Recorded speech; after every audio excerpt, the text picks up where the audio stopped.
Hello everyone, একটা গল্প বলি শোনো।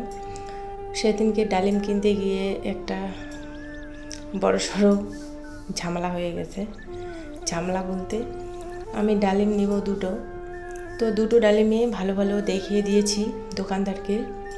তো ওয়েট করার পরে উনি বলছে আরেকটা দিচ্ছেন, মানে একটা নামিয়ে রেখে আরেকটা দিচ্ছেন, দিয়ে বলছে যে এটা মানে 100 টাকা হয়েছে।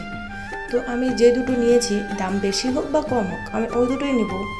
যদি 90 টাকা হয় 100 টাকার মধ্যে, তাহলে আমাকে ওই দুটোই দাও। আর নালে বলো যে 110 টাকা হয়েছে, তো আমাকে 100 টাকার বিল করে দেবে। তো আমি যে দুটো নিয়েছি সে দুটো ভালো নিয়েছি, আর আমাকে একটা নামিয়ে আরেকটা দিচ্ছে ডালিম, ওটা হচ্ছে একটু ভেতরে মানে পচা ছিল। তো আমি পচাটা নেব কেন?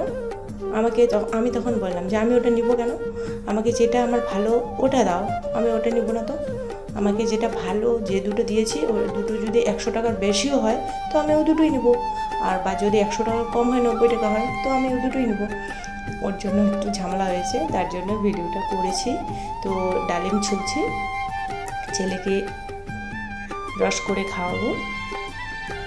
এই ডালিমের জন্য যত ঝামেলা হলো। আবার ডালিমই তাও নিয়ে আসলাম দোকান থেকে, ছেলেকে খাওয়াবো বলে, আমিও খাবো। রক্ত মানে আমারও শরীর দুর্বল, রক্ত হবে। আর মৌসুম্বিও নিয়ে এসছে। তো ডালিম রস করছি কীভাবে, তো ওই যে পেস্টের যেটাতে আমি ভাত পেস্ট করে, ডাল ভাত পেস্ট করে খাওয়াই ছেলেকে, ওইটার মধ্যেই মানে অটোমেটিক ওই যেটা চার্জ দেওয়া আর কি, চার্জ দিলে পরেই আর কি এটা চালু হয় মেশিনটা। আর দুবার চাপ দিলে পরে চলবে। তো যেটুকুন রস বের হচ্ছে দেখি কতটুকু বের হয়, ওইটুকুই পেস্ট করে মানে খাওয়াবো। আর এইভাবেই পেস্ট করে করে খাওয়াই, আমি ভাতও পেস্ট করে খাওয়াই এটাতে। এটা খুবই উপকার। আমাকে আবার বেশি হাত দিয়ে এসে করতে করতে অনেক টাইম লেগে যায়, এটার মধ্যেই খাওয়াই, পরিষ্কার করে আবার রেখে দিই।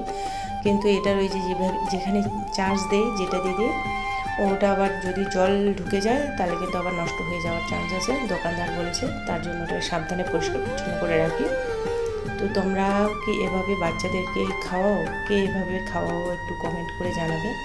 তো আমার ভিডিওটা দেখার জন্য অনেক অনেক ধন্যবাদ।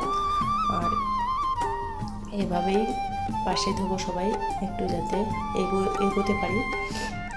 আর রস হয়ে গেছে প্রায়, এই রসটা নেমে ছেলেকে খাও, মানে ছেলের যা রিয়াকশান, মানে রসটা খেয়ে। সেই দিনকে মৌসুম্বি রস খেয়েছি মানে খাওয়াইছিলাম, তাও রিয়াকশানটা মানে মুখটা এরকম করতেছিল যে আমার হাসতে হাসতে পেটে ব্যথা হয়ে গেছে। তো আজকেও খাওয়াবো, ওইদিকে খেলতেছে, আমার এদিকে রস হয়ে গেছে। তো এখন ওকে এই যে খাওয়াতে নিয়েছি, ওর রিয়াকশানটা একবার দেখো। মানে কি বলবো, কিন্তু এটা একটু কম রিয়াকশান, মৌসুম্বি রস খেয়ে যা রিয়াকশান হয়েছিল। তো ভিডিওটা এতটুকুই, পরে ভিডিও নিয়ে আসছি, টাটা।